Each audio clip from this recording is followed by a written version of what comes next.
Google sabe mucho más de ti que tú de él. Quieren conquistar el mundo de la información. Google quiere convertirse en el motor de búsqueda por excelencia, es decir, quiere ser Internet mismo. Trabajamos con algo crucial para todos, la información. Guardan todas las búsquedas y dicen que lo harán para siempre. Si no sales en Google, es que no existes. Siempre damos más de lo que se espera de nosotros. No hagas el mal, nos dicen. Muy bien, no hagas el mal, pero al mismo tiempo hay que agradar a Wall Street. Según nuestra experiencia, fallan a la hora de ganar dinero. Google en la actualidad vale 6 veces más que la General Motors. Ninguna otra empresa tiene tanto peso e influye tanto en la vida de todo el mundo.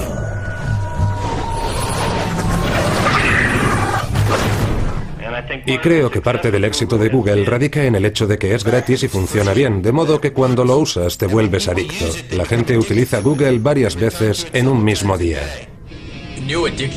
Esta nueva adicción ha puesto a los universitarios estadounidenses en peligro. Pero esta adicción no tiene que ver con las drogas, ni siquiera con el alcohol, sino con algo incluso más peligroso, Google.com. Todos los días millones de estudiantes universitarios de todo el país utilizan Google para buscar información, pero desgraciadamente algunos se están convirtiendo en adictos. Hola, me llamo Tim y soy adicto a Google. ¿Qué buscas en Google? ¿Para qué lo usas? Busco de todo, pornografía, cosas relacionadas con los estudios, libros que quiero comprar, pornografía. Soy adicto a Google. Lo uso para saber más sobre algunas personas. Cuando me gusta una chica y no quiero que piense que la acoso, acudo a Internet. Incluso el nombre de mi perro es Google, así que en cierto sentido domina mi vida. ¿Qué le dirías a aquellos que opinan que Yahoo es un motor de búsqueda mejor que Google? Vaya pregunta más tonta. Yahoo es un directorio, no un motor de búsqueda. Google sí es un motor de búsqueda. Hay varios modelos de motores de búsqueda. El que utiliza Google y el que domina hoy en día está formado por robots que circulan por Internet y que buscan información en todas las páginas abiertas y accesibles.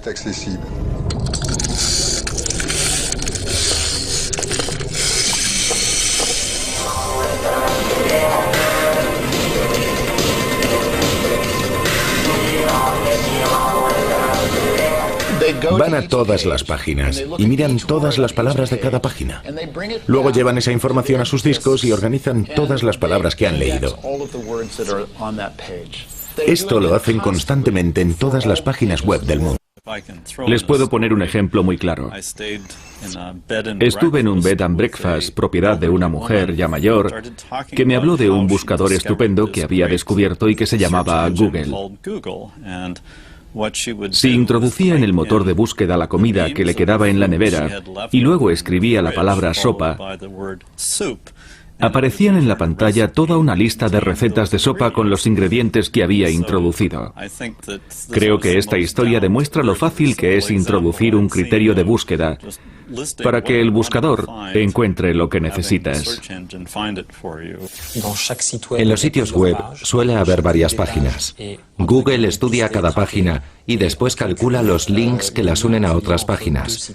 De este modo se sabe si sus contenidos guardan relación entre sí. Uno suele encontrar antes las páginas más populares según el número de visitas que reciben. Y en eso se basa su sistema. Es el llamado algoritmo. Detrás de todos esos algoritmos de Google hay varias decenas de millones de ecuaciones matemáticas que proporcionan la sensación de tener resultados. La sensación y también, debo admitirlo, los resultados pertinentes, por supuesto. En cierto sentido se parece a tener un bibliotecario vagando de biblioteca en biblioteca, leyendo todos los libros de todas las bibliotecas del mundo para dar con los artículos que te puedan interesar. Para una persona, esto sería imposible.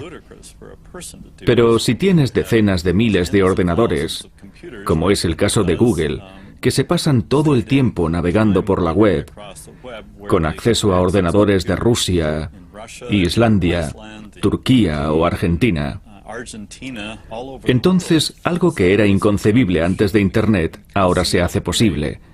Solo se requieren muchos ordenadores para hacerlo bien.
Sergey Brin y Larry Page son los responsables de la creación de Google. Son gente muy joven.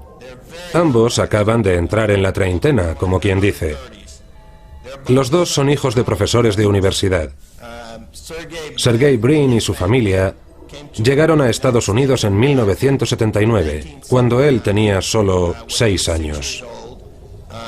Dejaron Rusia debido al antisemitismo y aterrizaron en Estados Unidos. El padre de Sergey es profesor de matemáticas en la Universidad de Maryland y su madre es ingeniera aeroespacial y trabaja para la NASA. En el caso de Larry Page, su padre fue la primera persona en recibir un doctorado en ciencias de la informática por la Universidad de Michigan. Así que estos dos chicos crecieron en un mundo de matemáticas y ordenadores, y en cierto modo son programadores de segunda generación. ¿Qué diferencia esta empresa de cualquier otra? Yo creo que es la tiranía del algoritmo. Piensan que es posible resolver cualquier problema siempre que tengan el algoritmo adecuado. Creo que son miembros de lo que podría llamarse la comunidad de cerebritos de Silicon Valley. Es decir, les gustan las mismas cosas, los acertijos y los retos. Cosas así.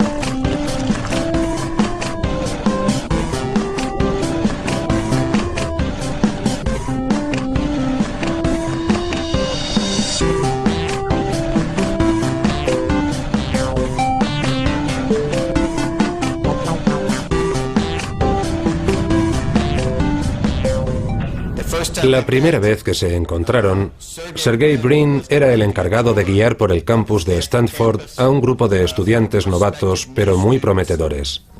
Larry Page formaba parte de ese grupo y los dos comenzaron a debatir por todo. A todo el mundo esto le pareció muy raro, eso de que discutieran así sin conocerse. Sin embargo, ese era el ambiente en el que se habían criado, un ambiente en el que se plantean cuestiones y se reta al profesor.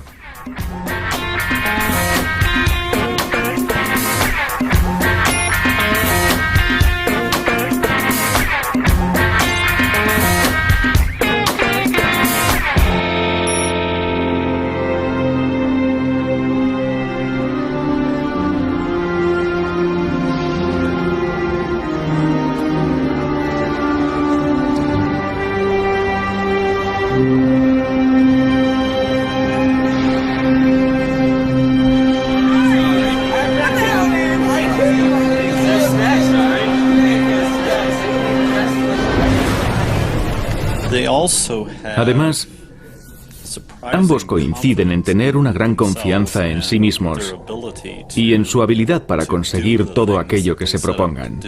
Y por supuesto son muy inteligentes. Se interesan por todo tipo de cosas. Y entre esas cosas están las fiestas y pasarlo bien.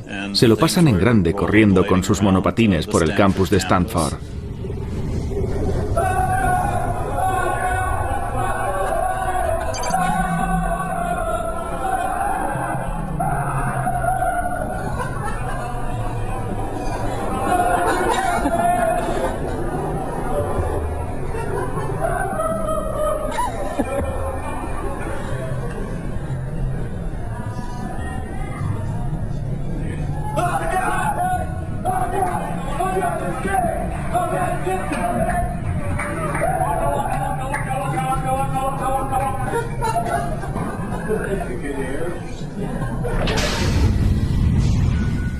Son diferentes.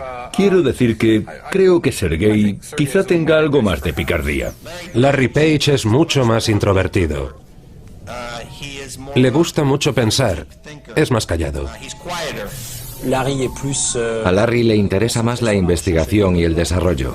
Sergey Brin es más un hombre de negocios. Así que efectivamente ambos se complementan, pero además son amigos y su amistad es profunda y verdadera. Forman un buen equipo. De hecho, comparten despacho, como cuando eran estudiantes en la Universidad de Stanford. Creo que, al igual que muchos otros jóvenes con talento, estos dos hombres quieren hacer de este mundo un lugar mejor. Y no sé si ya era así antes de llegar a Stanford. Pero yo quiero pensar que esta universidad quizá tuvo algo que ver con todo eso, con la idea de que se puede hacer el bien simplemente haciendo cosas buenas. Cuando conocí a Michel Foucault, venía a dar una conferencia a Stanford. Mi amigo Bert y yo nos encargamos de llevarle hasta el campus. A nosotros no nos gustaba Stanford porque nos parecía un campus algo artificial, demasiado frío y serio. Pero Foucault nos dijo, no, a mí me gusta, es el sueño de Occidente. Esto es lo que Platón crearía si viviese hoy en día. Hay espacios abiertos, todo parece estar bajo control. Se nota que aquí abunda el dinero. Y la gente es guapa y tienen unos cuerpos increíbles. Así que, ¿qué más se puede pedir?, nos preguntó riéndose con esa risilla suya irónica tan rara.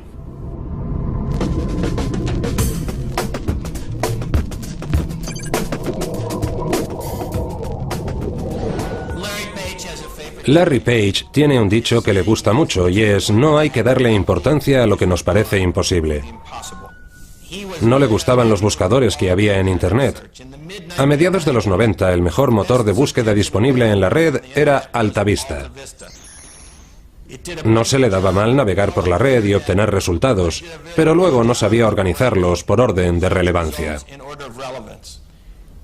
Por eso, Larry Page le dijo un día a sus profesores en Stanford: voy a bajarme a Internet y a mejorar las búsquedas. Todos se rieron de él porque pensaron que era una estupidez decir que iba a descargarse Internet. Pero lo hizo.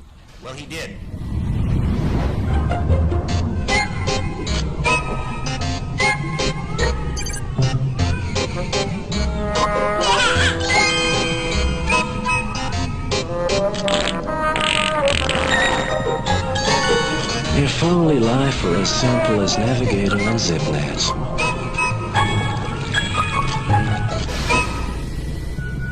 Stanford tiene una oficina de patentes tecnológicas. Son muchas las empresas que han nacido en Stanford, y eso no se ve muy a menudo en otras universidades. Es posible que se deba a que esas otras universidades reclaman la propiedad intelectual de lo inventado, si los creadores utilizaron los medios del campus. Stanford tiene acciones de Google. Su decano está en el consejo de administración de Google. Cuando Larry y Sergey buscaban el dinero necesario para convertir Google en una empresa, en lugar de dejarlo como un mero proyecto de investigación, contacté con mi colega Andy Bechtolsheim, que es fundador de Sun Microsystems. Larry y Sergey aparecieron con un ordenador e hicieron una demostración de su motor de búsqueda en el porche de mi casa. Creo que Andy les dio el cheque allí mismo para que pudieran fundar su empresa. Sergey dijo, no podemos cobrar el cheque. Google ni siquiera existe como empresa. A lo que Andy contestó, cread la compañía, abrid una cuenta en el banco e ingresad el cheque.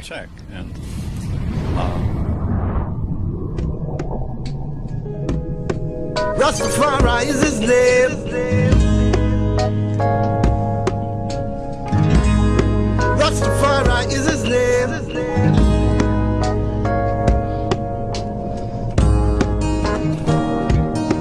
He's the rock of ages. He's the one who turned life's pages. En 1998, Brin y Page dejaron Stanford y pidieron una excedencia en sus estudios de doctorado para crear su empresa en un garaje de Palo Alto. Un comienzo clásico de Silicon Valley. Dos chicos muy jóvenes, un garaje, una idea y poco dinero. Fue durante el periodo álgido de la burbuja de Internet. Como su empresa había 20 más y yo no vi nada que indicara que ellos triunfarían. De hecho, la primera vez que fui a verlos ni siquiera escribí un artículo porque había tantos motores de búsqueda que no entendía por qué el suyo era mejor que el resto. Pero al final resultó que así era. Cuando vi su negocio por primera vez les dije, esto pinta bien. Creo que podréis vender esto a alguna de las empresas que tienen motores de búsqueda, porque seguramente querrán disponer de esta tecnología para mejorar sus sistemas. Os podéis sacar un buen pellizco. Sin embargo, Larry pensaba que podían hacer mucho más que eso. Él quería competir y llegar a liderar el mercado de los motores de búsqueda. Por aquella época, la costumbre era primero montar una empresa y después pensar a qué se iba a dedicar esa empresa. Google fue de los pocos casos en que ese sistema funcionó. Y eso tiene que ver con sus patrocinadores e inversores, sobre todo con Michael Moritz y John Doerr, que son dos de los inversores más conocidos de Silicon Valley. Del campus pasaron a San Francisco, de San Francisco pasaron a toda California y de ahí a Estados Unidos. Después en Europa el boca a boca funcionó y acabaron conquistando Asia. Hola amigos de la aldea global de Internet. Soy Papadizzi de las montañas de Macedonia. Como podéis ver, el sol brilla y el aire es puro. Hoy quiero hablaros de una persona muy mala. Esta persona causa muchos problemas a Papadizzi. Y como vosotros sois mis amigos de la aldea global, os diré cómo se llama. Es el señor Google. Señor Google, dígame, mala persona, ¿por qué no me encuentra una mujer americana? ¿Dónde esconde a todas esas mujeres americanas? Le propongo un buen trato. Si me encuentra una mujer, yo le daré una cabra. ¿Eh? ¿Qué me dice, señor Google? ¿Qué me dice? Quizá una cabra le parezca poco. Vale, ¿cuántas cabras quiere? ¿2? ¿3? ¿4? ¿5? ¿Cuántas? No hay trato, señor Google. No hay trato. ¿Sabe qué? Hablaré con el señor Yahoo. Seguro que él sí me encuentra una mujer. La gente pensaba que los portales, una colección de servicios web, serían el gran negocio y que las búsquedas serían algo que se proporcionaría gratis para atraer a la gente hacia tu portal. Y todos se equivocaban. Sin embargo, los de Google tuvieron la idea innovadora de organizar toda la información del mundo y dieron en el clavo. Y lo más asombroso de Google era que desde el principio a la gente le gustaba. Y lo usaba por la simplicidad de su página de inicio. ¿Qué tal el cole? Bien. Bien. Háblame un poco del cole. Dibujo. ¿Y qué dibujas? Flores. Ah, sí, como las de tu vestido. Vamos a ver si has aprendido algo. ¿Quién es el presidente de Estados Unidos? No lo sé. Vamos a mirarlo en Google. ¿Google? ¿Quién te ha hablado de Google? Es un buscador. Y te dice todo lo que quieres saber. ¿Ah, sí? La página más popular de Internet es la página de inicio de Google. Google.com tiene un fondo blanco y un logo que ya nos resulta familiar. No hay ni un solo anuncio en esa página, lo que vuelve locos a los inversores que apoyaron a Sergey Brin y a Larry Page, porque argumentan, esta es la página más popular de todo el mundo y no hay ni un solo anuncio. Y esto es así porque los creadores quieren que la página se cargue cuanto antes. Su objetivo es que los usuarios encuentren la información que están buscando lo antes posible, y por eso solo se cuelgan anuncios que no son intrusivos y que estén relacionados con lo que se busca. Google dice, ya que la gente busca información, sería interesante hablar con los anunciantes y decirles, mire, en mi tienda tengo a todas estas personas que buscan este producto, un producto que usted tiene, que usted vende. Es decir, se trata de hablar con una agencia de viajes, por ejemplo, y decirle, mire, a diario en Francia se producen 300.000 búsquedas relacionadas con los viajes a Marruecos. ¿Cuántas me compraría de esas 300.000 búsquedas? Así que en realidad Google vende a los anunciantes una publicidad que consiste en un enlace sponsorizado que aparecerá abajo o a un lado de la pantalla. El programa de publicidad de Google, su programa de anuncios, permite a cualquier empresa o individuo pujar o comprar términos o palabras. Vale, yo vendo coches y quiero comprar esta palabra. Y estoy dispuesto a pagar, digamos que estoy dispuesto a pagar $3 cada vez que alguien haga clic en esta palabra. De esta forma, Google introduce esto en el sistema. Por supuesto, coche es un término muy popular. Son muchas las personas que querrían comprar esta palabra. Y si yo he dicho que pagaría cada clic a $3, habrá otras personas que lo hagan a 4, por ejemplo, o a 2, o a lo que quieran. Entonces, lo que sucede es que se celebra una especie de subasta. Así que cuando un usuario entra en google.com y escribe coches, el que esté en lo alto de la lista, el que pagó más por el término, es el que se descarga. Sin embargo, yo también podría decir, vale, pues pagaré $20 cada vez que alguien haga clic en coches. Pero si al final nadie hace clic en mi anuncio, entonces Google puede decidir no mostrarlo. Así que son muchos los factores que entran en el sistema y no se trata siempre de poner más dinero sobre la mesa, sino también de si mi anuncio es efectivo o no. ¿Quién sale primero? ¿El anunciante que logre un mayor número de clics y el que pague el clic más caro? Hay un viejo dicho en los negocios de Internet que dice que las empresas que ganan dinero son las 3 Ps: pastillas, porno y póker. De hecho, las palabras más caras son pornografía, juego, medicinas o pastillas, etc. Y esa es una forma de publicidad inteligente que tiene en cuenta la popularidad de la misma publicidad. Una cosa que no pasa en televisión, donde el espectador sufre la publicidad cuando no ha pedido nada. Y a pesar de eso le plantan ante los ojos anuncios que además no tienen nunca nada que ver con el programa que está viendo. De los beneficios de Google, alrededor del 95% o más procede de los anuncios. Es posible que en la actualidad sea el mejor medio para anunciarse y el crecimiento es asombroso. Todos los demás insertan anuncios tipo ventana o letreros que corren por la pantalla y que irritan a los usuarios. El éxito de Google creo que en parte se debe al hecho de que no enfada al usuario.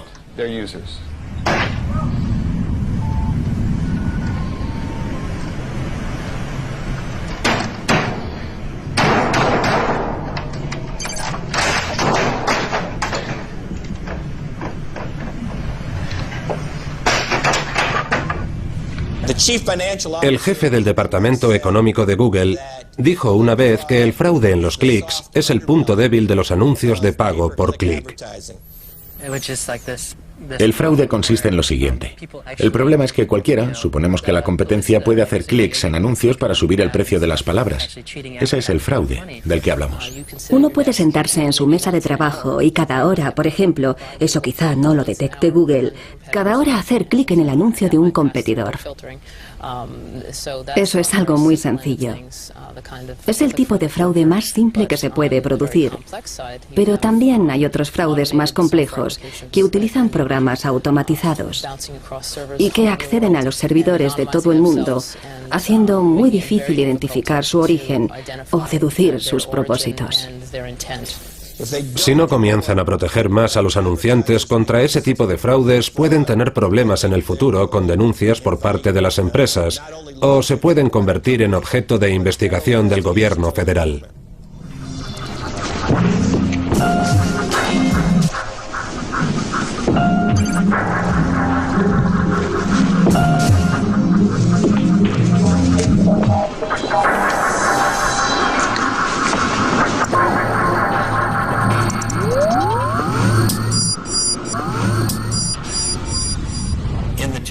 En los años 2001, 2002 y 2003 es cuando el negocio despegó de verdad. Google no quería que Microsoft, ni Yahoo, ni ninguna otra empresa supiera que se habían convertido en una compañía muy rentable. Y retrasaron todo lo que pudieron su salida a bolsa para no tener que desglosar e informar a todo el mundo sobre su contabilidad. Porque estaban convencidos de que en cuanto se supiera lo popular que era Google, cuando se supiera la cantidad de dinero que estaban ganando, la competencia aumentaría exponencialmente. Me contaron una historia bastante graciosa. Según parece, el día de la salida a bolsa, uno de los ingenieros fundadores se subió al escenario de la sala de conferencias con un bate de béisbol en las manos y dijo: vamos a salir a bolsa. Y como vea algún coche en el parking que valga más que un BMW 500, me lo cargaré. Porque ese no es el estilo de Google.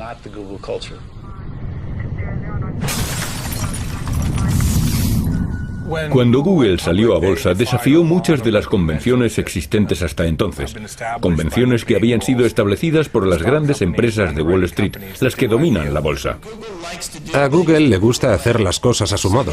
Y Sergey Brin y Larry Page no querían pagar a Wall Street el 7% acostumbrado. Y no querían que Wall Street tuviera poder o control sobre la venta de sus acciones. Así que Google le dijo a Wall Street: vamos a hacer una subasta electrónica donde los pequeños inversores y los grandes inversores podrán pujar en igualdad de condiciones. Y luego los chicos de Google añadieron: y solo vamos a pagaros un 2%, y en realidad ni siquiera os necesitamos. Con eso volvieron locos a todos los de Wall Street. Pero al final esa estrategia funcionó. De hecho, salió mejor de lo que nadie había imaginado. Sí, sí, sí, genial. Vale, sí, tío. ¿Por qué estás tan contento? Google acaba de comprar YouTube por $1.000 millones. Vamos a hacernos ricos. ¿Te acordaste de comprar la acción que te dije? Mierda. No me sorprende que tras su salida a bolsa, después de conocer el corazón de Wall Street y de las finanzas, quisieran salir de allí a toda prisa y disfrutar de algo alternativo, distinto.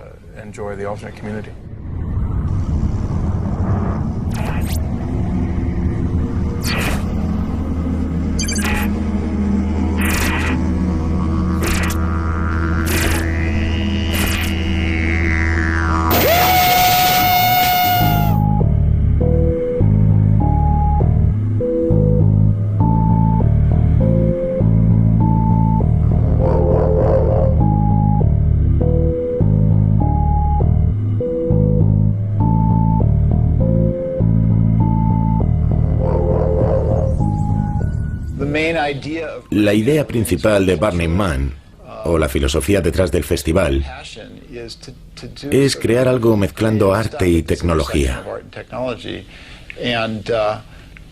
Y eso se acerca mucho al espíritu de los fundadores de Google.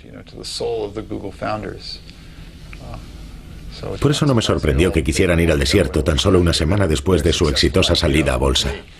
Burning Man es un evento social que tiene lugar en el desierto, donde se reúnen cerca de 40.000 personas con la idea de construir una ciudad que desaparecerá una semana después. Cuando se marchan no dejan ni rastro y uno no puede saber dónde se instalaron. Se monta una especie de camping en un lugar desolado. El viento es terrible. A veces sopla realmente fuerte. Allí la naturaleza es salvaje. indomable. Pero consiguen crear una ciudad, un camping organizado como una ciudad que tiene todo lo que una ciudad tiene, excepto la cárcel.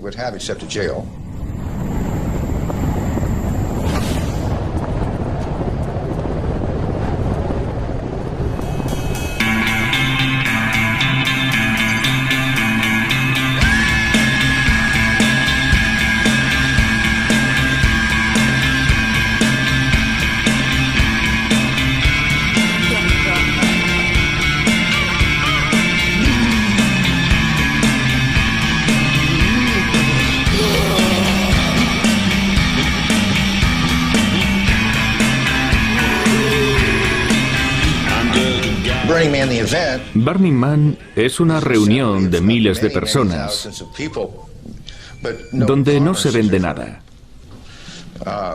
Es una economía de trueque, esa es la ideología, la base sobre la que se asienta todo el sistema. Sí, pero es una especie de happening. Ya se ha hecho antes. En concreto, la generación Beat y los hippies sobre todo hacían estas cosas. También Ginsberg y otros iban a un lugar apartado, fuera de la sociedad, en algún paraje deshabitado, y allí establecían nuevos mundos. Temporales, pero nuevos mundos, donde se experimentaba con las drogas, el sexo y ese tipo de cosas.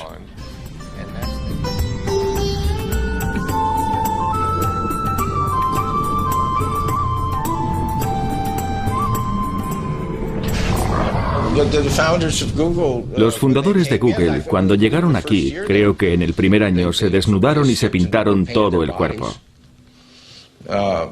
Enseguida lo entendieron. Enseguida se adaptaron. Y es interesante, pero los más lanzados fueron los fundadores, los jefes. La idea de ir a un lugar deshabitado y crear de la nada algo nuevo para lo que nadie ha encontrado una utilidad todavía no era extraño o ajeno a ellos. En realidad esa idea constituía la base de su negocio. Por eso comprendieron la filosofía de este tipo de encuentro muy bien. Mi amigo y profesor Michael Foucault decía una cosa muy acertada. Decía, hay que desprenderse de uno mismo.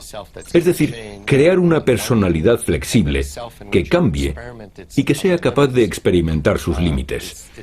Es algo que también interesa a muchas de estas empresas. Habíamos pensado crear un modelo de ciudad en 3 dimensiones, que además fuera una representación del mundo real en el que vivimos. Así que fuimos a Google y les explicamos lo que queríamos hacer. En nuestra demo podías observarlo todo, mover la ciudad, sobrevolarla, incluso podías pasear por ella. Les mostramos lo que habíamos hecho y enseguida se mostraron interesados. Después nos reunimos una vez más y dijeron, sí, vale, nos gusta, nos apuntamos. No hubo ningún tipo de negociación sobre las condiciones económicas. Estaban dispuestos a hacerlo, y bueno, eso tampoco nos sorprendió. Y también creo que para ellos fue muy útil. De hecho, se sabe que utilizaron algunas ideas de Burning Man como criterios a aplicar a la hora de contratar personal, lo que resulta muy interesante. Charlando un día con una de sus ejecutivas sobre este tema, me dijo, sí, nos gusta hacer este tipo de cosas porque nos parecen interesantes y porque después rentabilizamos la aventura. Sí, eso sí es un nuevo concepto en los negocios. Sería un peligro que Google decidiera comprar Burning Man y utilizarlo para realizar una especie de promoción tipo Disney. Pero no creo que eso ocurra. ¿Para qué iban a comprarlo? Lo quieren para aprender, lo quieren utilizar, quieren formar parte de él, quieren experimentar. A ellos les conviene que ese espacio libre para la experimentación de nuevas tecnologías siga existiendo. Pero si llegaran a comprarlo, y por lo tanto a controlarlo, acabarían con esa creatividad libre, y por tanto ya no les serviría para nada, no al menos como les sirve ahora.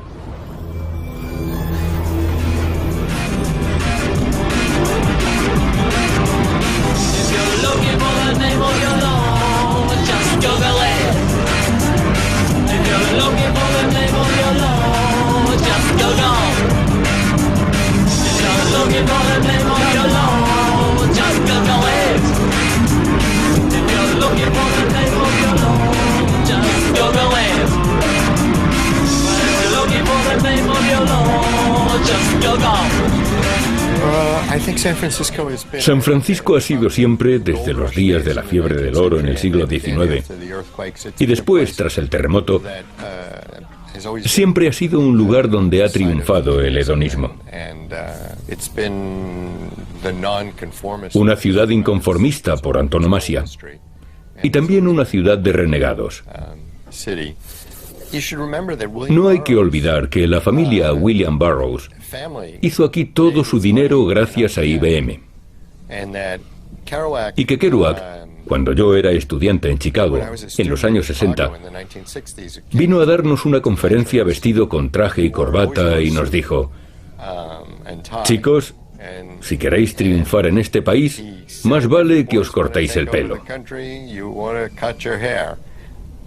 Y esto lo decía puesto hasta las cejas de todos los alucinógenos conocidos por la humanidad, y quizá alguno más. Señoras y señores, Steve Ballmer.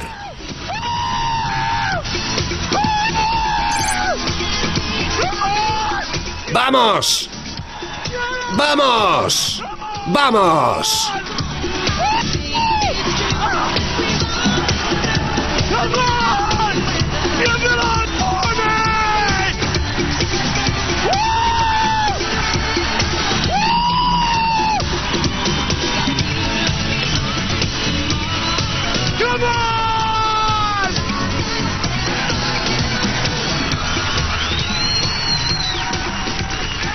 ¿Quién os ha dicho que os sentéis?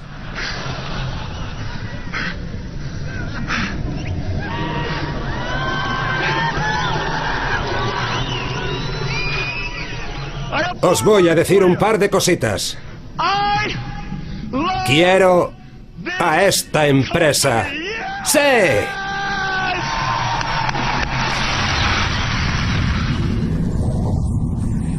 Oye, tío, haz lo que quieras. Sí, tío, sé libre. Tío, tranqui, tío. Tío, es mi vida. No me digas lo que puedo o no puedo fumar. No me digas con quién debo acostarme. Tú me das trabajo y yo lo hago. Lo demás no te importa, no es asunto tuyo. Y eso, sin exagerar mucho, es parte de la filosofía de vida y de la energía que fluye en California.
La idea ya antigua de que Internet es un mundo de pioneros, donde a la fuerza todos deben ser humanistas o poseer valores humanistas, es muy importante en Estados Unidos. Pero no se corresponde con la realidad histórica. Jamás se han visto pioneros o gente que vive en la frontera, no importa en qué universo sea, que no hayan abierto caminos sin realizar ciertas reivindicaciones de tipo moral. El capitalismo estadounidense no se basa en la respetabilidad, sino en ganar dinero. Y de nuevo, la visión francesa de que para ser el líder de una industria de cualquier tipo hay que llevar un estilo de vida concreto, la del burgués adinerado, No se da en este caso. Sobre todo con este tipo de industria de alto riesgo, y no creo que a nadie le importe si Bill Gates tiene buen gusto o mal gusto. Se trata de lo que hace. Así que con relación a esto, también es importante que Gates haya creado la mayor fundación del mundo. Y Google ya tiene una fundación propia. De modo que esto forma parte del juego del capitalismo estadounidense protestante de dar y recibir según sus propias leyes, claro. Son muchos los que piensan en Estados Unidos que la prosperidad material a la que hay que aspirar es una señal no solo de eficacia como profesional, sino también es una forma de mérito cívico. Pero bueno, eso tampoco es nuevo, sino que se remonta a la antigüedad. Google acaba de crear una fundación, pero con ánimo de lucro, algo completamente nuevo. Y eso puede ser bueno o malo. Cada uno tiene su opinión, claro. Pero la idea de cambiar el modelo para hacer que sea más eficiente y para mejorar el mundo es un concepto que se corresponde con la filosofía de la empresa. De hecho, su primer proyecto es eliminar la polio en la India y para lograrlo, lo intentarán sin pasar por el Estado o por las Naciones Unidas, sino a través del uso de nuevas tecnologías y, en concreto, de unos teléfonos móviles que se repartirán por los pueblos de la India. De esta manera, el seguimiento de la enfermedad es más riguroso que si se usan los medios de los que dispone la burocracia del Estado. Así que con este modelo acabarán proporcionando o vendiendo, no sé si los teléfonos o el software o lo que sea. Muy estadounidense. Cuando tienes éxito y eres rico, te puedes permitir el lujo de preocuparte más por la ética.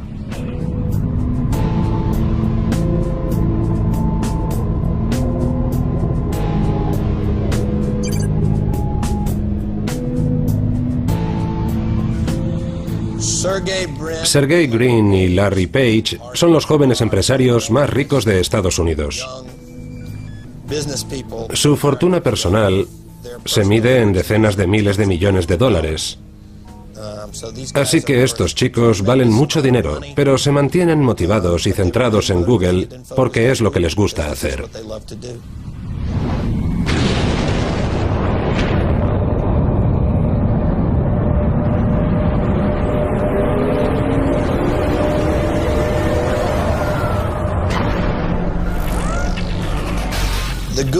Googleplex es el cuartel general de Google. Está situado en Mountain View, California, en Silicon Valley. Es como un campus universitario hasta arriba de esteroides, es decir, aquello es de locos. Intentamos trabajar en un lugar cómodo y agradable y también divertido para fomentar la creatividad.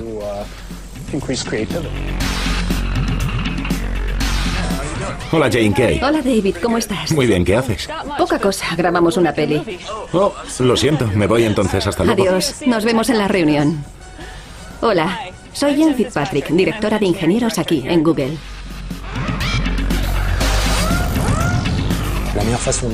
La mejor forma de hacer trabajar al cerebro es que uno se sienta cómodo. En otras palabras, ofrecer a los trabajadores unas condiciones de trabajo absolutamente únicas, incluso para Estados Unidos. Tienes varios restaurantes y cafeterías aquí mismo. Estás rodeado de gente muy inteligente y llena de entusiasmo y todo sucede muy rápidamente. El tiempo es estupendo, la gente agradable. San Francisco está solo a 40 minutos de Google. Esto es lo que hace que Google sea tan popular. Se han esforzado en optimizar el lugar de trabajo. Hay un lavado automático de coches. También te puedes cortar el pelo. Es decir, no tienes que dejar la empresa para ir a la peluquería. También hay un médico. Así que si te encuentras mal, no tienes más que acercarte a su consulta. Hay un gimnasio, claro, y cosas así. Así que para los empleados es un lugar muy agradable donde trabajar. Es decir, te permiten olvidarte de todo aquello que te pueda distraer, para que te centres en el trabajo. Incluso dejan que la gente se traiga a sus perros. A los gatos no. También hay una lavandería. De hecho, lo que intentan hacer es eliminar la distinción entre trabajo y diversión. Google ha tenido un impacto tremendo en el valle, porque ha conseguido llevarse a los mejores y a los más preparados.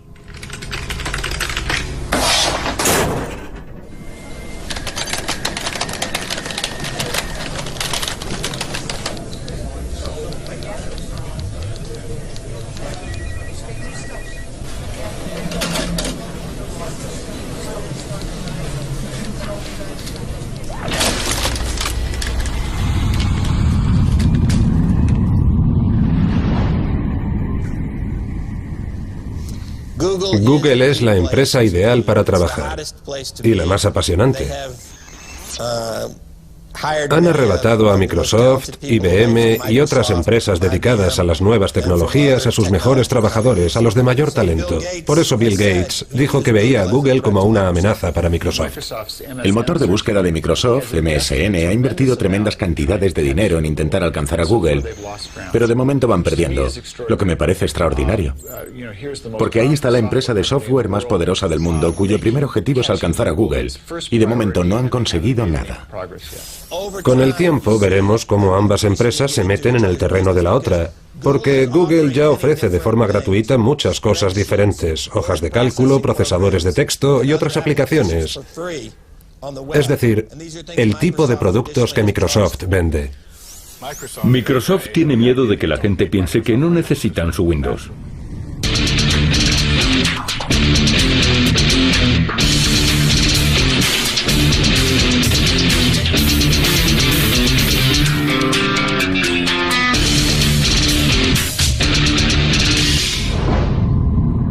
Bill Gates, por ejemplo, lo ha dicho muy claramente, y estoy seguro de que la gente de Google también sabe que a no ser que sigan cambiando, desaparecerán. Bill Gates perdió el tren de Internet y desde entonces intenta atraparlo.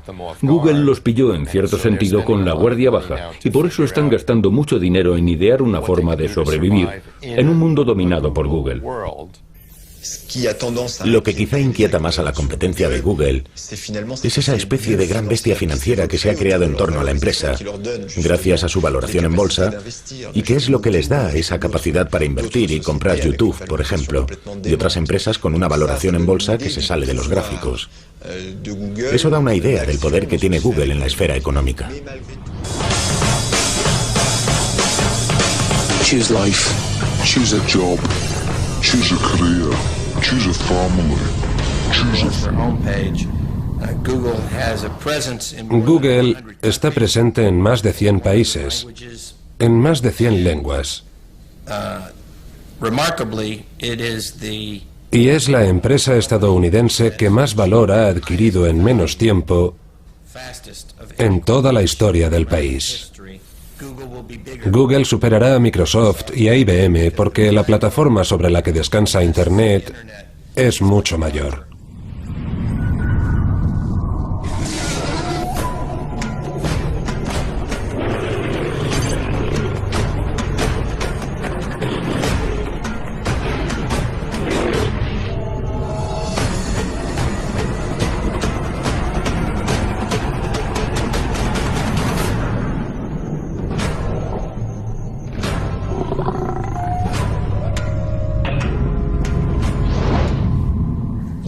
Uno de los mayores retos a los que se enfrenta Google es cómo mantener la innovación, cómo seguir formando parte de lo último en tecnología sin dejar de crecer. De todas formas, lo más importante es el usuario, no la bolsa. Por eso deben centrarse en producir algo que sea apreciado por el usuario. Nuestro objetivo son los usuarios y no el analista que trabaja en Wall Street. Google ofrece ya varios servicios nuevos y siempre que lanzan algo nuevo dicen lo mismo. Yo hablo con ellos en calidad de periodista y siempre es la misma conversación. Al final les pregunto, ¿dónde está el negocio en esto? Y me contestan, aún no lo sabemos. Y bueno, si se tratara de cualquier otra empresa, a uno le entraría la risa. Pero Google tiene el monopolio y por eso pueden ofrecer cierta cantidad de servicios nuevos. Y no importa si al final ganan mucho dinero o no. Inician esas aventuras con la idea de experimentar. El dinero ya vendrá después.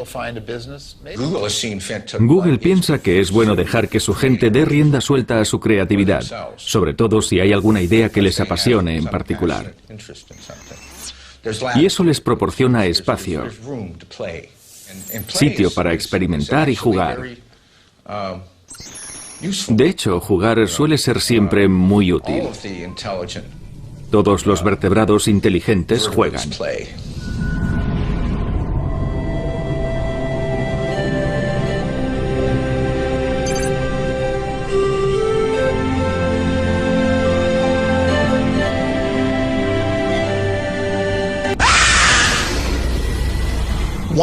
Una de las formas de innovar en la tecnología y de motivar a sus empleados y conseguir que sean fieles a la empresa es con un sistema que han llamado el 20% del tiempo.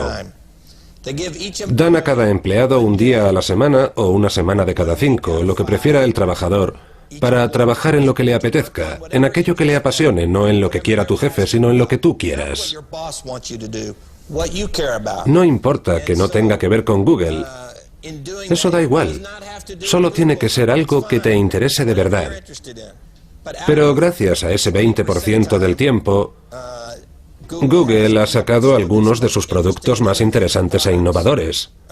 Por ejemplo, Google News y Gmail, el correo de Google, nacieron de ese 20% del tiempo. Adelante. ¿Quién ha llamado a la poli?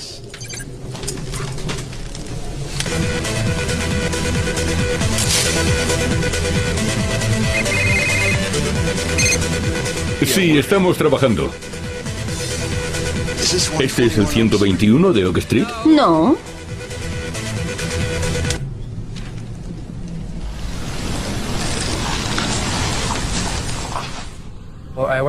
Trabajé en Google durante 2 semanas. Y lo que pasó fue que llegué a Google procedente de Microsoft. Dejé mi trabajo allí y firmé con Google. Llegué a Google y comencé a escribir un blog en cuanto entré. Y bueno, en Microsoft eso era algo bastante normal, así que seguí adelante e inicié otro blog. En mi blog hablaba tanto de mi vida personal como del trabajo en Google. No tenía ningún problema en hablar con cualquiera de lo que hacía. Tampoco contaba ningún tipo de secreto per se. Pero la mitad de los empleados pensaban, Dios mío, ¿qué le pasa a este tío? Está pirado. Y la otra mitad que trabajaba en Google me mandaban emails para decirme, lo que haces está genial, ya es hora de que alguien revelara a todo el mundo que también somos humanos, que somos personas normales. Lo que no sabía por aquel entonces, y eso fue un error por mi parte, es que Google tiene una filosofía muy diferente a la de Microsoft. Así que un día me dijeron, bueno, nos parece interesante lo que estás haciendo.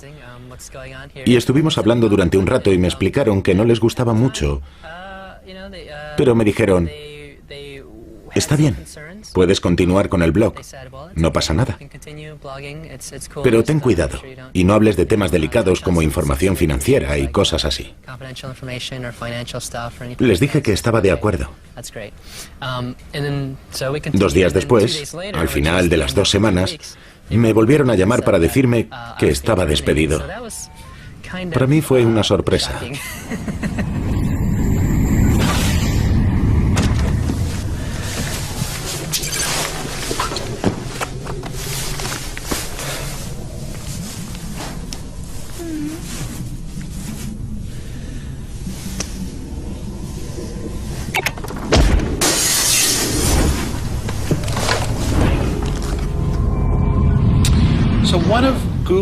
Uno de los grandes secretos de Google es la enormidad de sus instalaciones. A pesar de la cantidad de tráfico que llega a Google, ellos siguen siendo operativos. Según parece, cuentan con una gran infraestructura llena de ordenadores que no tiene parangón en el mundo. Tienen el ordenador más grande del planeta. Y aunque está formado por muchos microprocesadores, creo que poseen del orden de 450.000 ordenadores repartidos entre 10 y 20 centros de datos situados en diferentes partes del mundo. Este año, a principios de año, alguien de Google me dijo que si quería encontrar la localización del nuevo centro de datos de Google, porque estas cosas las llevan en secreto, no tenía más que buscar el lugar de Estados Unidos donde se proporcionara la electricidad más barata y las líneas de fibra óptica más económicas. Y gracias a Google, no tardé más de 10 minutos en encontrar el lugar. Está en una zona cercana al río Columbia. Allí han construido 2 complejos, cada uno es del tamaño de un campo de fútbol y la mitad de ancho. No me dejaron entrar. La capacidad de procesamiento de Google es la mayor del mundo en la actualidad. Es decir, que es varias veces superior a la de los gobiernos más poderosos o las empresas más importantes. Es algo casi inconmensurable. Son como de otro planeta en ese sentido. Toda empresa que quiera o planee competir con Google debe saber que necesitará miles de millones de dólares y varios años para llegar a tener una infraestructura semejante. Y sería necesario además superarlos en inteligencia porque no será imposible igualarlos en expansión y poder en lo que se refiere a la cantidad de servidores, ordenadores y herramientas que poseen. Google decidió que tendrían cierta ventaja competitiva si conseguían hacerse con una mayor capacidad de procesamiento que sus competidores más cercanos. También pensaron que si podían ocultar ese dato, su ventaja sería aún mayor. Google tiene una actitud ante la prensa bastante paradójica. Es decir, por un lado les encanta que hablemos de su historia, su leyenda, su mitología, pero todo lo que tiene que ver con la realidad actual es totalmente secreto. ¿Qué será lo próximo? Si lo supiéramos, no te lo podríamos decir.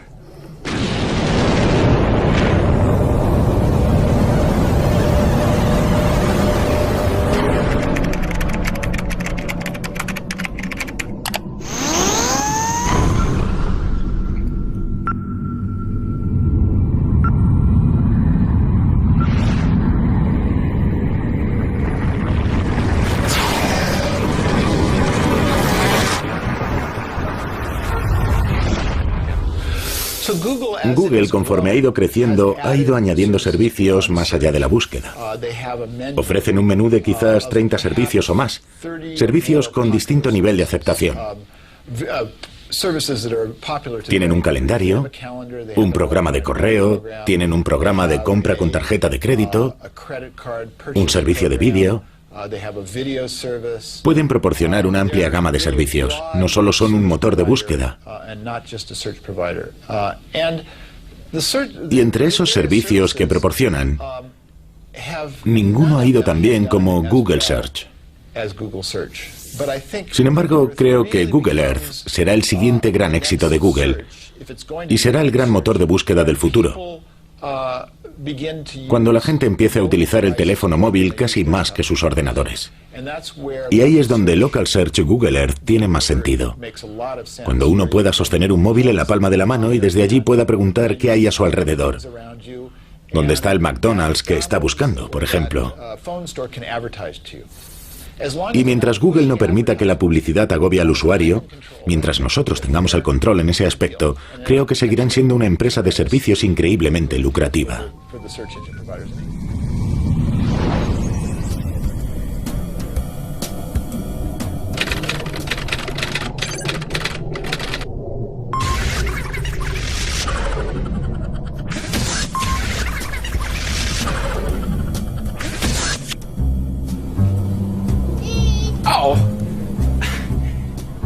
Google, ya basta, ¿no? ¿Cómo se sale de aquí? Google tiene un enfoque muy horizontal, es decir, intentan estar presentes en todos los sectores. Podríamos hacer una metáfora muy sencilla si nos remontamos a finales de los años 60 y comienzos de los 70 y recordamos la película 2001, una odisea en el espacio. En esa cinta todo el saber de la humanidad quedaba simbolizado en un rectángulo negro vertical. Del mismo modo, Google es un rectángulo blanco horizontal que en la actualidad quiere cubrir todos los campos. Y por tanto, este motor de búsqueda intenta mantenerse activo en todos los campos, incluso en el de la información.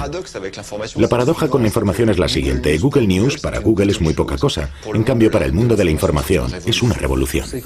En Estados Unidos, en la franja de edad entre 15 y 30 años, año arriba, año abajo, el 44 o 45% de estos jóvenes se informan de lo que ocurre a través de Internet y menos del 20% lee los periódicos. Así que de repente, en esta generación que seguirá aumentando y envejeciendo, ya se ha afianzado la costumbre de recurrir a Internet en lugar de comprar prensa escrita o de ver la tele o escuchar la radio. En Estados Unidos creo que reciben información de 4.500 fuentes diferentes y cada 10 minutos van actualizando la información. Seleccionan las noticias más recientes, las informaciones más importantes. Y eso sin que nadie de Google intervenga en dicha selección. Todo se hace mediante algoritmos. Así que basta con entrar en Google News para tener una visión de lo que está pasando en el mundo. Hay gente joven que considera que es más fácil confiar en una fórmula matemática que en los seres humanos. Por lo tanto, Google News... Bueno, esto no es una idea que yo comparta, pero muchos opinan que Google News es más objetivo porque el sistema de selección de las noticias es un programa informático que se basa en otorgar importancia a las noticias dependiendo del interés que muestran los usuarios. Por eso se fían más de esta fórmula matemática que de unos seres humanos que se reúnen alrededor de una mesa con sus tazas de café para decidir cuál es la noticia más importante de la semana o sobre qué deben profundizar y por qué publican una cosa y no otra. El principio del que parten es el siguiente. Ofrecen acceso a todos aquellos contenidos que estén disponibles, los reúnen y agrupan y desde ese punto de vista desempeñan el papel del bueno de la peli. Ellos son los buenos, los benefactores de la humanidad, eso entre comillas, claro está, porque ofrecen la mayor cantidad de contenidos. Yo no dudo de sus buenas intenciones y de su generosidad, pero cuando toman contenidos de otros sin pagarles, ahí creo que ya no se puede hablar de generosidad alguna. Yo trabajo mucho con los periódicos, con sus versiones online, y muchos tuvieron la tentación de cerrar el acceso a su página para que solo entrasen sus abonados. Sin embargo, se dieron cuenta de que si restringían el acceso a sus páginas, entonces los motores de búsqueda no podían entrar y servirse de sus contenidos. Y por lo tanto, estos periódicos no aparecían en sus listados, y era como si no existieran. La gratuidad de la información, o como los economistas dicen usando un espantoso neologismo o anglicismo, the commodization of information, es decir, el hecho de que la información sea ahora algo que se da por hecho y a la que no se asocia ningún valor, está ahí, lo queramos o no. Y yo creo que esto implica dos cosas. Primero, que los medios de comunicación más masivos en términos de información, dentro de unos 5, 6, 7 años, quizá incluso antes, ya no serán la televisión, ni la prensa escrita, ni por supuesto la radio, sino Internet. Este será el medio a través del cual las personas se informarán. Y de hecho las generaciones más jóvenes ya lo están haciendo. Ya se trate del Internet que nos llega al ordenador de casa, de la oficina o al teléfono móvil, eso dará igual. Esto no quiere decir que ya no se vayan a vender periódicos, sino que no van a formar parte de los medios de comunicación masivos. De modo que los periódicos deben reinventarse para aparecer como insustituibles con respecto a la información que llega al universo numérico de Internet. Eso ya ocurrió antes. Por ejemplo, los periódicos que surgieron tras la Segunda Guerra Mundial e incluso antes se caracterizaban por revelar información pasada. Es decir, los periódicos hablaban de lo que había pasado en el mundo. Después, con la llegada de la televisión, los periódicos además pasaron a analizar las noticias. El nuevo análisis, que es una invención del New York Times, aparece cuando la televisión surge como el gran boom en términos de audiencia.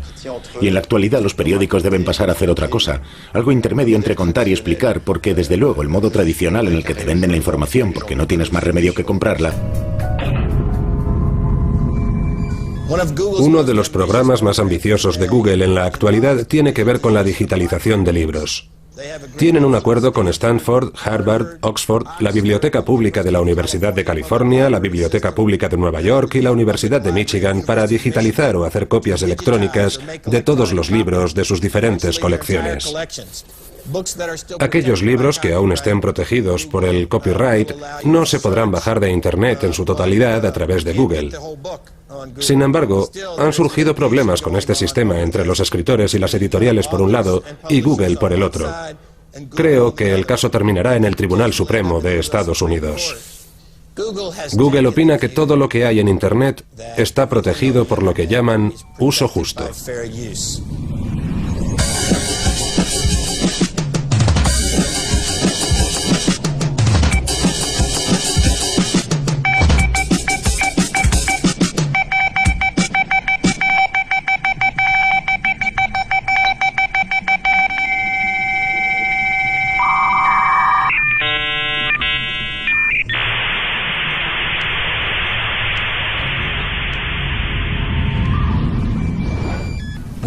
Google sorprendió a todos, y aquí empleo un eufemismo, cuando se anunció su intención de digitalizar los libros aún sujetos a copyright, los que aún pertenecen a las editoriales que a su vez representan a los escritores.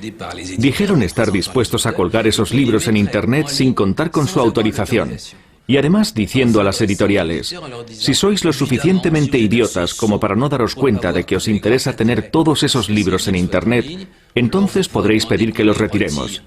La verdad, eso es delito. Van a realizar copias ilegales, falsificaciones. La digitalización de los libros consiste en poner a disposición de la gente de todo el mundo todo el conocimiento que hasta ahora ha estado reservado a las clases altas, a los habitantes de los países desarrollados o a aquellos que han podido estudiar en países desarrollados. François Mitterrand construyó teatros y museos y transformó la Biblioteca Nacional. Pero Francia tiene una biblioteca, una única gran biblioteca, donde para entrar hay que cumplir ciertos requisitos. Estados Unidos quizá tenga un centenar de esas grandes bibliotecas, pero no es suficiente. Este proyecto ofrece la posibilidad de tener acceso a todo el mundo literario, a una cantidad de información, recursos y conocimientos tan amplia que antes de Internet era totalmente impensable. Sin embargo, Internet ya ha cambiado el acceso al conocimiento de forma cualitativa. Y eso atemoriza a las viejas instituciones, porque las convierte en algo permeable al capitalismo y al dinero. Pero creo que también tiene cosas que podrían ser positivas para ellos. En mi blog hablo de esto con un vietnamita o alguien de origen vietnamita y con un argelino o alguien de origen argelino. Y ambos parecen muy interesados en el hecho de que se pueda acceder a todos los libros de estudio, a todos los libros de clase, a todos los textos fundamentales de la cultura universal. Y que luego se pueda descargar todo eso en cualquier aldea de Asia o de África, en un colegio, etc. No me parece una buena idea confiar a una empresa fundamentalmente capitalista algo que debe ser patrimonio de la humanidad. Nosotros hemos sucedido a Carlos V o a Francisco I y debemos garantizar a las generaciones futuras que, sea cual sea la evolución de las tecnologías, sus nietos y los míos, y por supuesto sus descendientes, puedan acceder a esas maravillas. Creo que se produce un choque de culturas, porque Google va a poder digitalizar a autores franceses, sobre cuyas obras ya no hay copyright. Así que la idea de que un libro de Maupassant de la Universidad de Stanford en Estados Unidos se escanee, porque es un libro sin derechos de autor, y se cuelgue en la red gracias a Google para que sea accesible a todo el mundo en cuanto se escriba en el motor de búsqueda una palabra que aparezca en ese libro. Bueno, eso a nosotros como europeos no nos gusta porque es un autor francés, porque forma parte de nuestra cultura. Y lo peor de todo es que como ya no está protegido por los derechos de autor, Google va a poder lucrarse con él. Un editor inglés me contó que, buscando el libro de Dickens, Grandes Esperanzas, en inglés Great Expectations, una de las joyas de la literatura británica, se sorprendió al ver a la derecha de la pantalla la publicidad de una página que organiza matrimonios entre almas solitarias. Grandes Esperanzas. También hay otro ejemplo parecido que quizá les haga reflexionar. Se trata del poema de Eliot, Wasteland, la tierra baldía. Si se introduce ese término, a la derecha de la pantalla aparece publicidad de un fabricante de papeleras y contenedores de basura. Todo se puede digitalizar y todo se puede rentabilizar. Y efectivamente, Google todavía tiene márgenes para avanzar en el aumento de su volumen de negocio y en su valoración en bolsa.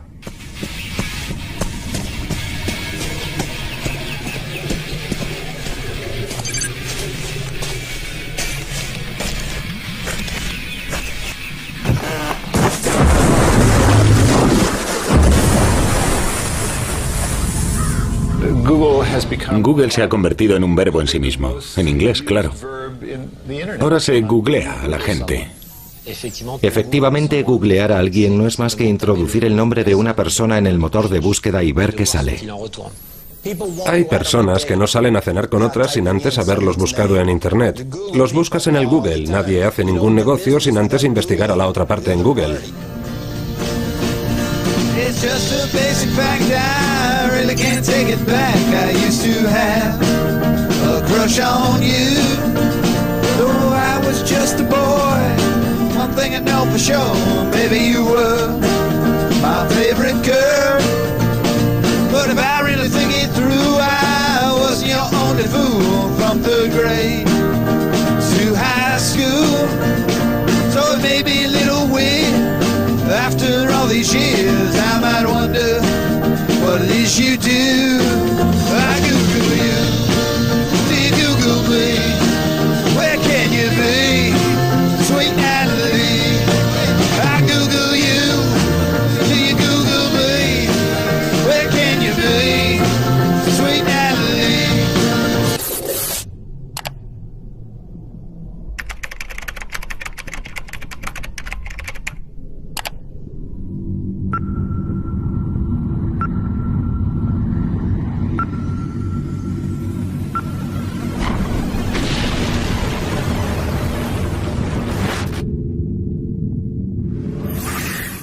Hoy en día vivimos en un mundo donde toda la información que está en Internet se puede conseguir a través de Google.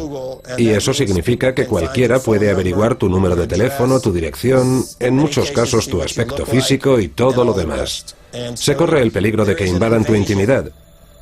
Pero eso también forma parte de proporcionar información a las masas. Dime lo que buscas y te diré lo que piensas. Google guarda todas las búsquedas. Y lo hacen, según ellos, para mejorar la calidad de la búsqueda, porque cuanto más sepan de ti y de tus hábitos de búsqueda, podrán encontrar lo que buscas con una mayor precisión en el futuro y ajustarlo a tus intereses. El otro lado de esto es que existe el peligro de que guardar esos datos suponga un riesgo para nuestra intimidad. Les pondré un ejemplo. Si mi médico me receta una medicina, no es extraño que busque información sobre ese medicamento en Internet, así que introduzco el nombre del fármaco para leer algún artículo sobre él. Esa información en sí forma parte de mi historial médico, algo que la gente en general prefiere que no se divulgue. Sin embargo, desgraciadamente, esa información se guarda en los motores de búsqueda y no solo eso, sino que también guardan la información de las páginas médicas que has consultado.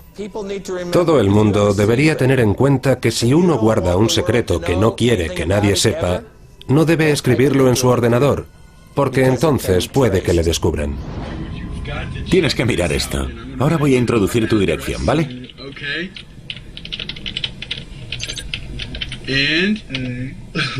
Y ahora espera. ¿Qué está haciendo? Espera un poco. ¿Qué hace? Espera y mira. Aquí está tu casa. Ahora escribe la dirección de Ana. Escribe el nombre de tu madre. Es mi madre, caray. Tu madre. Pero mira, Google Earth no lo sabe todo. Escribe Osama Bin Laden. Vale. Osama Bin Laden, como dirían en Massachusetts.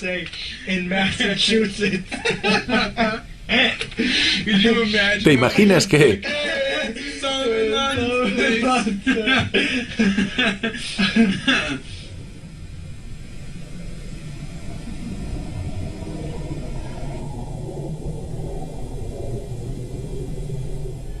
¿Crees que deberíamos decírselo a alguien? No, tío. Que mamá se enterará de que nos hemos conectado. Pero, ¿no deberíamos decírselo al presidente? Tronco, sin tele, una semana. Nos preocupa que el gobierno o la policía acceda a nuestra información, pero también deberíamos tener cuidado con los abogados, ya se encarguen de divorcios o de pleitos entre vecinos o empresas. La información que hayas metido en Internet puede ser usada en tu contra. Disponen de la tecnología necesaria para convertirse en una especie de gran hermano, pero el objetivo es comercial, no político. Google insiste en que nadie lee tu correo, que es el software el que se encarga de todo, de leerlo y de extraer la mejor publicidad. Pero eso pone una gran presión sobre ellos, porque deben proteger la información, ya que, como todos sabemos, los hackers o piratas informáticos ya han podido extraer información incluso de los ordenadores mejor protegidos del mundo. En la actualidad en Internet todo es información. El tiempo que hará, un blog, un correo electrónico, una foto o un vídeo también son información. Y si Google decide meter todo eso en sus servidores y analizar lo que hacen los internautas, entonces podríamos estar ante una visión bastante maquiavélica del mundo.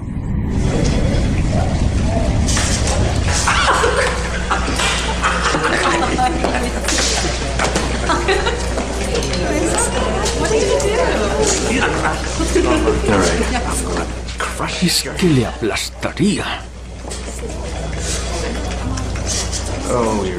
Me gustaría aplastarle la cabeza.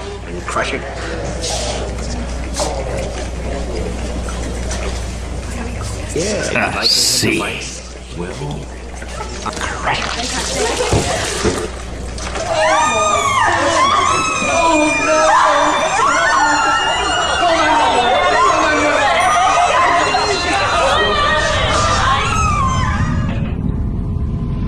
Si quieres conocer a tus competidores o saber quién forma parte de un grupo empresarial, por ejemplo, eso ya es posible.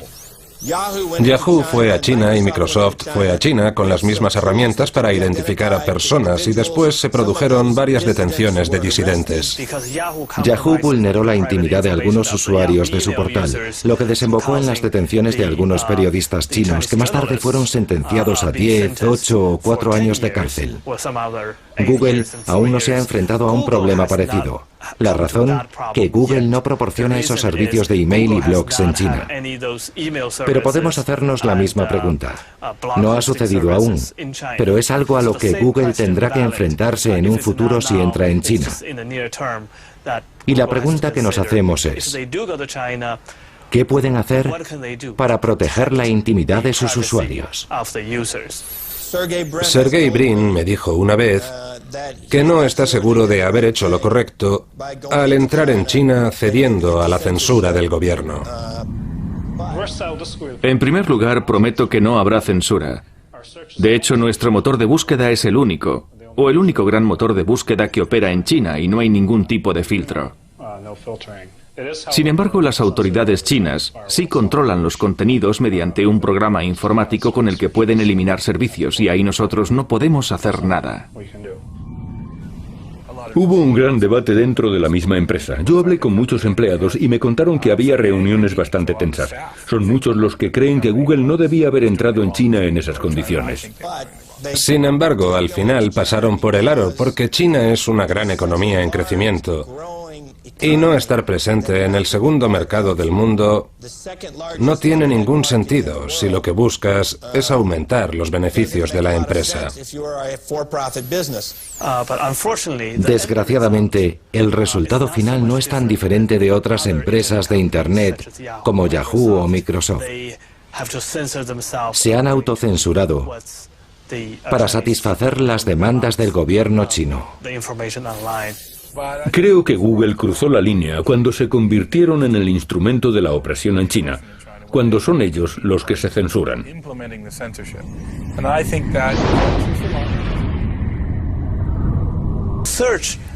Si introduces el criterio de búsqueda Plaza de Tiananmen fuera de China, lo que ves son páginas y más páginas de manifestaciones y masacres y tanques y estudiantes y ciudadanos asesinados.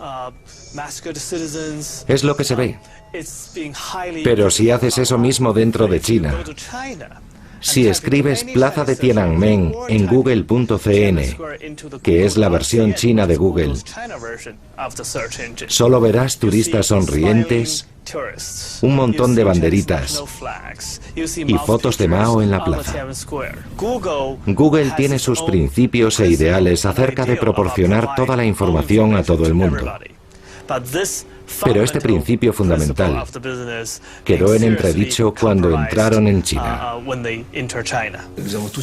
Nos quedamos estupefactos al saber que una empresa que publica a bombo y platillo que su intención es no hacer el mal, ya sabes, Don't the Evil, hiciera concesiones al gobierno chino con tal de entrar en su mercado. Porque ellos siempre presumen de proporcionar un acceso libre a toda la información. Yo creo que ese es un motivo más para no bajar la guardia.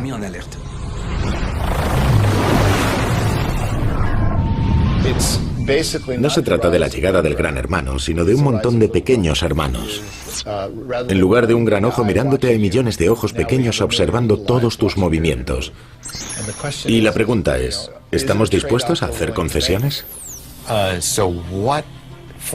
¿Qué medidas serían necesarias para limitar el expansionismo de empresas como Google? Creo que ese es uno de los grandes retos a los que se enfrenta Europa. Creo que estos chicos quieren cambiar el mundo, son visionarios. Tienen una visión a largo plazo de lo que será el mundo y están convencidos de que ya nada les puede detener. La gran ambición de Larry Page es tirar abajo los muros de las bibliotecas. Y la gran ambición de Sergey Brin es introducir nuestro código genético en la red para que cada uno de nosotros pueda encontrar a través de Google sus propios genes. De hecho, el motor de búsqueda y el genoma humano son dos conceptos que van bien. Si alguien te pide el matrimonio, siempre podrías decir, antes de responder sí o no, podrías decir, me gustas, te quiero, pero antes de contestarte, me gustaría ver tus genes y saber dónde me estoy metiendo. Los fundadores de Google tienen toda una colección de ideas brillantes e innovadoras. Por ejemplo, hablan de la posibilidad de crear una especie de ascensor espacial, como una forma más racional de llevar personas y equipos al espacio.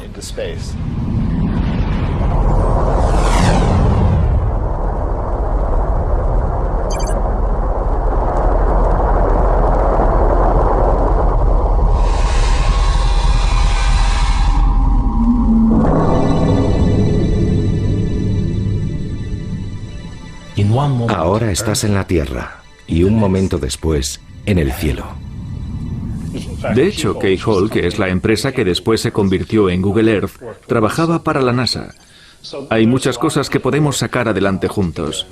Quizá un día nos pongamos exóticos y construyamos transbordadores espaciales y cosas así. Un día nos daremos cuenta todos de que hay un nuevo modelo de negocio emergiendo que depende más de la creatividad. De hecho, ese viene siendo el caso desde hace unos 30 o 40 años. Y eso tendrá un gran impacto en el futuro. Y al final la pregunta es, ¿podemos confiar en Google? Es totalmente imposible predecir lo que pasará en el futuro. Lo maravilloso de todo esto es que los visionarios siempre se equivocan. Ahora se habla de Google como un gran monstruo con un deseo incontenible de abarcarlo todo. Sin embargo, nada hace pensar que en un momento dado tenga alguna otra aplicación que les lleve a convertirse en otra clase de monstruo. Creo que deben intentar no ser arrogantes y no volar demasiado cerca del sol, o acabarán precipitándose contra el suelo. Porque la mayor amenaza de Google es el mismo Google.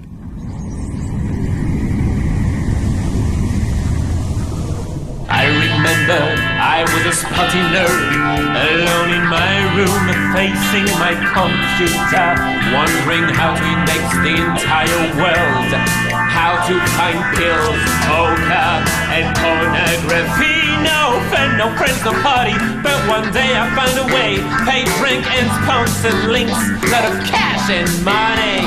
Buy me a big Boeing with a real nice tune, dancing with Burning Man, yo, follow me if you can, I'm a god inside space.